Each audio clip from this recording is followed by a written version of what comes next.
welcome to ShowMeTheCurry.com. I'm Anuja. And I'm Hital, and today we are sprouting mung beans. Now, everybody knows how to sprout, or they think they know how to sprout, but there is a particular way to sprout where your sprouts actually are ginormous, right? Mm-hmm. And the benefit of that, of course, we know, is the longer the sprouts, the less the carbs. So.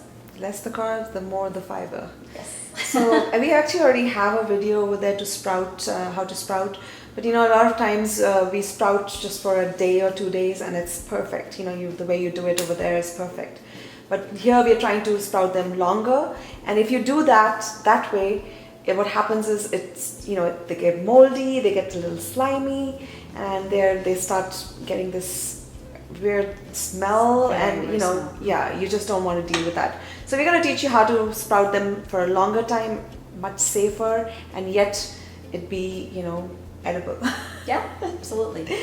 So here we have a cup of green mung beans that we have actually soaked overnight. So we washed it, we soaked it overnight, and here it is. This is what it looks like. And here we have a bowl and we have a colander, and it works perfect to sprout the beans because the sprouts actually come through the little holes, and it gives them a little place to kind of anchor down, and they feel like they're in the ground and growing and thriving. So this is really important. So these two things are an absolute must, as well as a paper towel which has been just dampened, wet, and then squeezed dry, so it's kind of damp, and that's all you need. So I'm going to take this to the sink and I'm going to just pour out and drain out the liquid from here and just kind of give it a little bit of a rinse. So the mung has been rinsed, and once again here is our damp paper towel. I'm going to spread it out and cover the complete area here. And once this is done, we're going to keep this in our oven. Now our oven is off, so it's not hot or anything like that, but our main objective is to put it in a dark place because you're kind of simulating like the mung beans being underground and underneath and growing. So we don't want full sunlight on them or anything like that. We're going to keep it in the oven nice and dark, and they will sprout. Yeah. So now what we are going to do is we're going to do this, and we're going to let it sprout for a few days, and you're going to rinse them twice a day. Do it morning, do it evening. But we will put this in the oven and we will see you back tomorrow. Alrighty, so it is day 2 of our sprouting mung process, right? So let's have a look. Look at that. Well, definitely see the little tails coming out. Yes. Oh wow, nice. Yeah. Nice. So if you do that, if you just kind of move it around, you'll see them even better. Wow. Because the lower ones grow faster because they're covered, they're darker in a darker spot, so they grow a little faster. The ones on top grow. That's the reason why we kind of rinse it and just move them around so that all of them kind of grow at a similar pace. Exactly. So for a lot of recipes, you can stop right here. So one day of sprouting, and check that out. I mean, this is good to go on some salads or or ready to eat. Right. But we are showing you how to sprout mung, like really sprout them, like get that real big sprout going on. So let's head on over to the sink and do some rinsing. So we add the sink, we're going to turn on cold water, and we're just going to rinse it.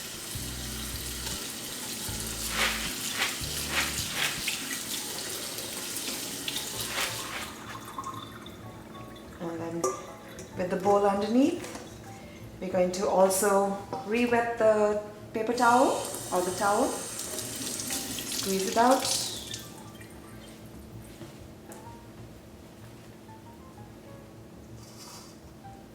and just cover it back on, and it goes back into the oven.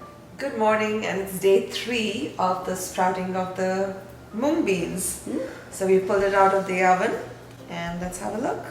Oh wow. Oh, look at that. They're really going. So now remember what we need to do, morning and evening. So it's morning. Yes, and we did it last evening as well. We just didn't show it. Good morning, and it's day 4 for the sprouts. Let's have a look. This is the unveiling. Wow, they have like increased in volume considerably, and look at that. My gosh, it's so beautiful, and look at the tails are extremely long. I think this Check would that be a out. good way to see. Oh, All yeah, coming yeah. out They all want to grow. Look at that. Check that out. Beautiful. So as you can see, now the little plant is starting to sprout, and so are the roots. So, you know, obviously that means that there is more fiber than carbs in here. So that's exactly how we want it. And you're going to pour it out. Ooh. Oh. Oh my gosh. Maybe we needed a bigger bowl. I think you're going to be eating wow. sprouts for a very long time.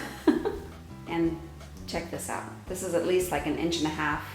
Yes. Yeah, about 1.5 inches, almost And 2 inches. Actually, Yeah. this one you can see the plants sprouting up a little better. It's a little longer. The ones at the bottom are longer and thicker because, of course, they got more. You know, they've got the pressure from the ones on top, and it's in a darker spot. So this is the kind of sprouts that we like. They're not the super real thick ones. Sometimes you get them from the Asian store where they're like super thick, and you wonder how, and it's still Mung, you know, how do they get the really thick sprouts? So if you do want something like that, then all you'd have to do when you're sprouting is on top of the paper towel that we put, the damp paper towel, put a plate or a platter or some kind of, you know, Something to weigh it down, yeah. Yes. And then you can put a heavy, like your mortar or pestle, like something heavy on top of the plate, and actually press it down. And the more you press it down, the thicker and juicier your sprouts become. Yeah, so that's how you would change it up. But we kind of like these delicate sprouts. In salads and everything, I prefer these. I don't know. So you can choose how you like to do that. And if you want to use it in salads or in curries or whatever, it's perfect time to use it right now. But you know, this is a lot. Yeah. You always want that option of storing it and using it a little later. So what we're going to do is we're going to take a Ziploc bag, the size we want, put a label on it to say what it is, the date. So one thing is, when we flipped it over, we could tell that there's still a little bit of moisture on here, and moisture is what will deteriorate these sprouts over time, even in the refrigerator. So we have just a paper towel. You put it inside that Ziploc bag so that when we actually place it in, any extra moisture that's in there will be absorbed by that paper. Right. So it goes into the fridge. Again, we have not, just to reiterate, we have not washed it today. The last time we rinsed it was yesterday in the evening, not today, because you do not want any water in there, and when you're storing, there should be no moisture in there. Right.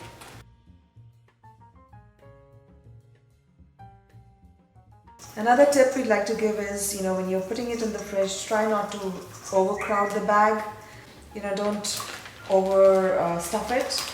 Just give it some air so that they are not, they don't form bacteria as easily. Yeah, we're probably gonna need another bag. Yes, I think enough to feed our army. And this is just 1 cup of moong, 1 cup. So I think that's one way of extending your food. Grow it. So enjoy your sprouts, whether you want them raw in a salad or you want to make a curry out of it. Either way, it's going to be fabulous. And if you like this video and you'd like to see more from us, make sure you hit that subscribe button and ring that bell so that you're the first one to know anytime we post a video. And of course, like it, give it a thumbs up, and share this video with anybody who needs to know how to sprout moong. And join us again on another episode of ShowMeTheCurry.com. Adding a pinch of spice to your life.